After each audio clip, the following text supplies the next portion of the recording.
So, Chairman, in Brazil, this is the last game of your legacy of the FA Chairman. What a place to do it. It couldn't be better to be in this wonderful country, and you can see the view behind me of the Copacabana and the whole thing. It's absolutely fabulous. So we went to the Maracana last night. It was the first time I've been into the stadium, and it's just fabulous, and I can't wait for tonight. It's a Brazil-England is clearly a very special occasion, and there's going to be a huge atmosphere there, so it should be a great carnival of football. Yeah, and just looking back over your time as Chairman of the FA, you must look back on it with great pride. Yeah, well, I do. I've enjoyed it enormously. It's a fabulous organisation. I think we've managed to achieve a lot in a fairly short time. I think the big question with these things is, do you leave the organisation in a better place than you found it? And I hope people will say that has happened. And I think we've made good progress in a whole range of areas. So it's been a great experience, a unique thing to have seen and have done. So I'm very comfortable going forward. Yeah. What would you say that the highlights have been? I think the highlights have been the opening of St George's Park, which is probably the most important single thing in 10, 15 years' time. People will look back and say that was a key moment. Generally the development of football in a wider sense, youth development, the work was being done through the league, through EPPP, through Sir Trevor Brooking's development programme. There's a huge amount taking place where we won't see the results of that for a number of years, but I think we're going to see many better coaches coming through, and through that we're going to see many more skill-based young players coming through, which is what we need. Particularly we're going to increase the sort of 30% or so of English players in the Premier League to the 50 or 60% that they have in Germany, for example. We need many more good young players coming through. So that's one very important area. And I think the other really key area is the whole respect, anti-discrimination side of things. And I think we've done a great deal.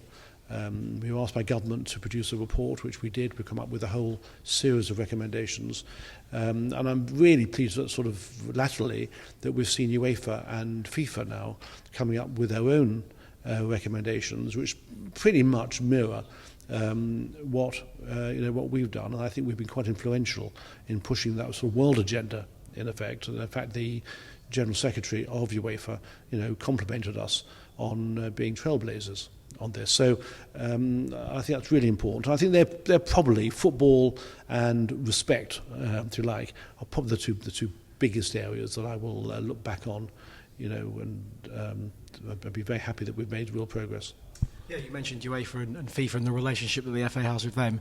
I think over the last couple of years that's improved greatly. And how important is that for your successor and the organisation going forward? Well, it's very important. I mean, I said that when I came on board that relationships are one of the sort of key items on my agenda, and I think it's really important with UEFA and FIFA that we have good personal relationships, that we have the right people on the right committees. We have David Gill now on the UEFA Exco, which I think is a very good move. But it's not just with UEFA and FIFA. I think relationships with government have improved. I think relationships with the Premier League and the other bodies in English football have probably improved. So I think across the board, I think we're in a more confident, sort of stable situation than we were 3 years ago, remembering all the problems we sort of came out of then. And of course, there's been a few sort of tricky sort of scenarios and decisions you've had to take along the way. How do you feel about the way that the organisation dealt with those instances? There always are. If you're involved with football and the FA, and if you're chairman of the FA, there's always going to be difficult things to deal with. But I'm pretty comfortable with what we did, how we did things. I think we dealt with them professionally and calmly and equitably. And looking back, I don't think I'd have done things very much different on any of those big issues. So no, I'm pretty comfortable, very proud of the way actually that the team within the FA have performed. We've got a great group of people working in the FA who don't get all the credit they should get, but I think they've worked hard. And I think on those big issues we've done pretty well. Yeah, you've been a popular chairman with the staff. I mean, how proud are you of that aspect of the work that you've done? Well, that means more to me actually than a lot of things, because I think the way you're perceived by by people working for you is very, very important. I've always thought that. So, the fact you say that, thank you for saying it, and I'm really delighted if that's the perception from the staff. And I have to say, I've got a huge admiration for what they do, how they do it, their commitment, their skill. They're a really great group of people. So, I'm very proud to have led those people. Of course, Greg Dyke comes in as your successor. I mean, I presume you've already held meetings and spoken with him. How do you see his term going? Oh, I met with him, and I'm sure he'll do very well. But I'm definitely not getting involved in forecasting. I don't forecast the results of football matches or how my successors will do. So I'm sure things will go well. I certainly wish it well. And for yourself, I'm sure we'll see you back at Wembley on plenty of occasions. What's next for you? Well, I've got plenty of other interests in any case. I haven't been focused solely on the FA, so I've got other things to get on with. And within football, we'll see. Maybe something will come up, maybe it won't. But I'd quite like to have some sort of role in football. Although, of course, I'm already on this FIFA task force on anti-discrimination. So, that's a start. But we'll see. You never know in life what's around the corner.